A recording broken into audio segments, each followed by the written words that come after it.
오늘은 티베트 꿈과 잠 명상이라는 책에서 나온 내용을 소개하려는데요. 저는 솔깃했습니다. 누워서 잠이 들어도 명상을 할 수 있다고? 명상을 하다가 꾸벅꾸벅 졸 때가 많은데 그냥 아예 잠들어서 명상을 한다면 너무 좋을 것 같은데? 라고 생각을 했지요. 책에서는 그 방법을 소개해주기 전에 몇 가지 필요한 지식들을 이야기하는데요. 감정을 놓아버리는, 흐르게 두는 방법에 관한 내용입니다. 그 내용들은 다른 책들에서도 이미 소개가 되었었는데 오늘은 다시 한번 짚어보도록 하고 잠 명상에 대해서는 다음에 소개해 드릴게요. 먼저 책에서는 업이라는 부분을 이야기하는데요. 긍정이든 부정이든 우리의 행동들은 흔적을 남깁니다. 이 흔적이 다음 행동에 영향을 주죠. 쉽게 말해서 습관이 되는 과정하고도 비슷한 것 같아요. 화를 자주 내는 사람도 처음부터 그랬다기보다는 화를 내는 계기가 있었고 그 화가 흔적을 남깁니다. 그리고 그 흔적이 다음에 또 화를 내는 씨앗으로 남아있는 거죠. 그리고 그 씨앗이 활동하기 좋은 어떤 상황과 마주하게 되면 또 화를 내게 되는 겁니다. 화를 내면 또 흔적을 남기고 조건이 충족되면 또 화를 내고 이것이 반복되는 겁니다. 같은 상황에서 화를 더 자주 내는 사람이라면 화라는 흔적의 씨앗을 많이 뿌려두었던 상황이 많았을 가능성이 높은 거죠. 그러면 그 반대로 긍정적인 감정을 많이 표출했던 사람이라면 긍정적인 흔적을 많이 남겼을 테고 그것이 씨앗이 되어서 부정적인 상황을 마주하게 되더라도 우리를 자극하는 그 사람은 스스로 부정적 씨앗을 뿌리고 있구나 라고 조건화에 갇혀 고통을 겪고 있음을 깨닫게 된다면 부정적인 반응들을 놓아버리고 긍정적인 감정을 경험하게 될 가능성이 높아집니다. 그런데 여기서부터가 중요합니다. 긍정적인 씨앗을 뿌리는 것도 좋지만 더 좋은 것이 있다고 해요. 부정적인 씨앗을 뿌리든 긍정적인 씨앗을 뿌리든 어찌되었건 씨앗을 뿌리고 다양한 상황들과 마주하면서 그 씨앗이 표출되면 업에 경향성이 생기는데 그것이 서로 다른 주관적인 세계를 창조합니다.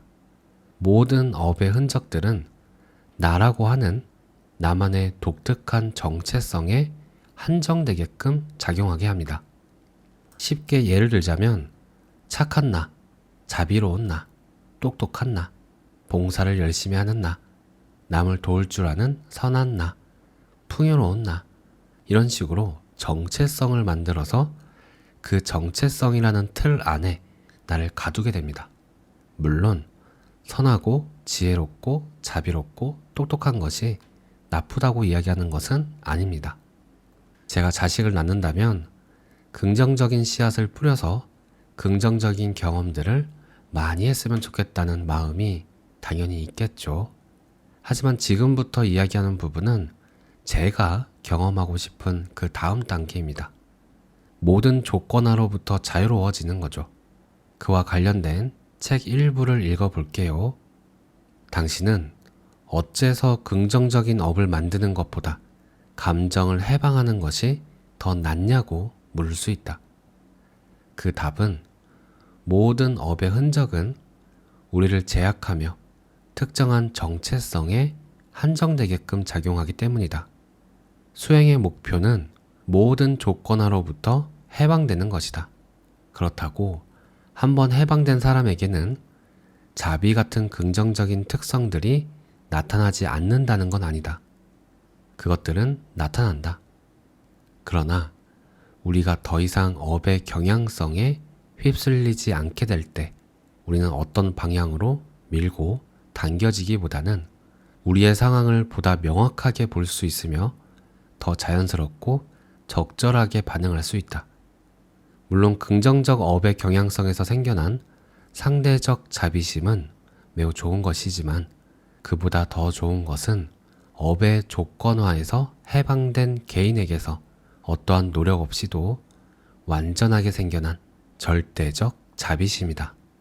절대적 자비심은 더 넓고 포괄적이며 더 효과적이다. 또한 이원성의 환상에서도 자유롭다. 여기까지인데요. 업이라는 씨앗을 뿌리지 않을 때, 업에 끌려다니지 않을 때 이원성의 환상에서 자유로워질 수 있다고 합니다. 그 방법이 감정에서 해방되는 것인데, 감정을 느끼지 않는 상태, 아무 감정이 없는 무감정의 상태로 오해하시면 안 됩니다. 가끔 무감정으로 오해하셔서 저는 저의 설명 능력을 탓할 때도 많았죠. 저도 뭐 그렇게 배워가는 거 아니겠습니까? 라며 긍정적 씨앗을 뿌리고 있네요. 감정을 해방하는 방법은 비이원적 인식에 머무름으로써 그것이 스스로 해방되게끔 허용하는 것이라고 합니다.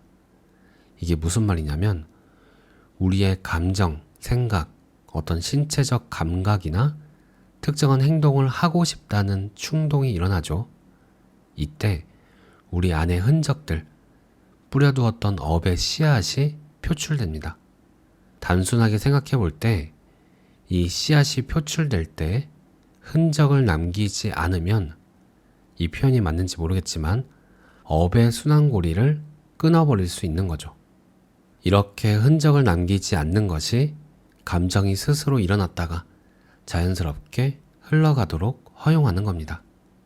예를 들어 시기심을 경험할 때 그 감정에 휩쓸리거나 그것을 억누르려 하지 않는다면, 그리고 시기심이 생겨나도록 시기심이 왔구나 인식하고 그 시기심이 어떤 느낌들을 주던 그것들을 허용한다면 점점 그 시기심이 약화되는 쪽으로 업의 경향성이 작용한다고 합니다. 이렇게 하면 시기심을 강화하고 씨를 뿌리고 흔적을 남기는 어떠한 행동도 없게 됩니다. 이런 식으로 감정을 해방하는 것은 업을 뿌리 뽑는 것과 같다고 해요. 데이비드 호킨스 박사의 책에서도, 마이클 시어의 책에서도, 에크하르트 톨레의 책에서도 이와 비슷한 내용을 분명히 봤는데, 항상 헷갈렸던 부분이, 그래서 감정을 어떻게 하라는 거야? 그냥 지켜보고만 있으라는 건가? 라는 생각들이 들었었죠. 이때는 이렇게 해보세요. 어떤 감정이라도 내게 온다면 무조건 따뜻하게 안아주겠다. 언제까지? 감정이 내게서 떠나려 할 때까지. 친구에게 전화가 왔는데 성질을 박박 긁는 이야기만 하고 끊어버렸다. 그래서 지금 화가 올라오는 것이 느껴진다면 내가 알고 있는 상상 가능한 가장 포근하고 따뜻한 포옹으로 감정을 안아주는 겁니다. 그리고 그 화라는 감정과 맞닿은 느낌들을 그냥 느껴주고 들어주고 허용하는 거죠. 그러면 감정이 눈 녹듯이 녹아버리거나 흘러가 버립니다. 그러고 나면 문득 해야 할 일이 명확하게 떠오를 수도 있어요. 저는 이런 방법으로 하고 있는데요. 처음에는 감정이 올라왔다는 것을 조금 지나야 알아차리다가 점점 감정이 올라오자마자 알아차리게 되었고, 알아차리게 되어도 어떻게 해야 할지 모르고 그냥 지켜만 보고 있었는데, 그러다 어느 순간부터는 감정을 허용하게 되었습니다. 가끔 깜짝 놀라는 일이, 감정을 허용하고 지나가고 나면 너무나도 명확하고 왜 이 방법이 이제 생각나지? 하면서 좋은 아이디어들이 떠오를 때가 있어요. 감정을 알아차리고 허용하고 할 일을 하는 데까지 이 과정을 경험하는 시간이 점점 단축되고 있다는 느낌도 듭니다. 영상을 올리기 전에는 항상 두려움과 기대가 동시에 올라옵니다. 잘못된 말을 전달하면 어쩌지? 틀린 말을 전달하면 어쩌지? 그 감정들을 고요하게 따뜻하게 안아봅니다. 그러면 몸이 감정 대신 대답하기도 해요. 그걸 이제 알아주냐? 하면서 눈물이 주룩 흐르기도 합니다. 감사합니다. 사랑합니다.